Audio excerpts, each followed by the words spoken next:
எல்லாருக்கும் high. Last week Valentine வீக்கா இருந்துச்சு. பட் இந்த வீக் ஃபுல்லாவே ஆனிவர்சரி வீக்கா இருக்கும் போல. ஸோ ஃபுல்லாவே எனக்கு ஆனிவர்சரி கேக் டிசைன்ஸ் தான் வந்துட்டே இருந்துச்சு. ஆனிவர்சரி டிசைன்ஸ்ல கூட இவ்வளோ டிஃபரன்ஸ் காமிக்க முடியுமாங்கிறதே வந்து எனக்கு ஆர்டர் வர தான் தெரியுது. ஸோ இந்த தீம் வந்து என்னோட மோஸ்ட் ஃபேவரட்டாவே போயிடுச்சு.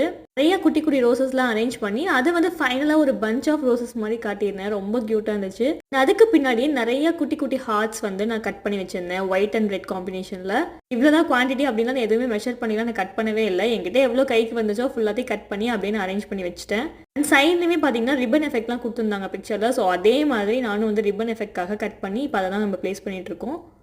அண்ட் கேக்கோட டாப்பில் பார்த்தீங்கன்னா ஹாப்பி ஆனிவர்சரி அப்படின்னு சொல்லிட்டு நான் ரெட் கலர் ஃபானண்ட்டில் லெட்டர்ஸ் வந்து கட் பண்ணி டாப்பில் வந்து பிளேஸ் பண்ணிட்டேன். இந்த வீக் நான் ஆனிவர்சரி தீம்ஸ் நிறையா பண்ணினேன்னு சொன்னேன்ல. ஸோ அதில் என்னோட மோஸ்ட் ஃபேவரட் இதுதான் சொல்லியிருந்தேன். ஸோ உங்களுக்கு இதுவும் மோஸ்ட் ஃபேவரட்டாக இருக்கா இல்லைன்னு சொல்லிட்டு மறக்காம கமெண்ட்ஸில் மென்ஷன் பண்ணுங்கள். ஆல்ரெடி சொன்ன மாதிரி நிறைய கஸ்டமர்ஸ் வந்து ரொம்ப ஸ்வீட்டாக இருப்பாங்கன்னு சொல்லியிருக்கேன். ஸோ அதில் ஒருத்தவங்க வந்து இவங்களும் இருக்காங்க. ஸோ அவங்க ஆர்டர் பிளேஸ் பண்ணிடுவாங்க, அவ்வளோதான். அதுக்கப்புறம் எந்த ஒரு கான்வர்சேஷனுமே இருக்காது. தென் வரும்போது தான் வந்து அமௌண்ட்டே கேட்பாங்க. அமௌண்ட் எவ்வளோன்னு சொன்னதுமே அமௌண்ட் கொடுத்துட்டு அவங்க கேக்கை வாங்கிட்டு போயிடுவாங்க. இந்த வீடியோ எப்படின்னு சொல்லி மறக்காம கமெண்ட் பண்ண சேனல் அப்படியே சப்ஸ்கிரைப் பண்ணிக்கோங்க. பாய்.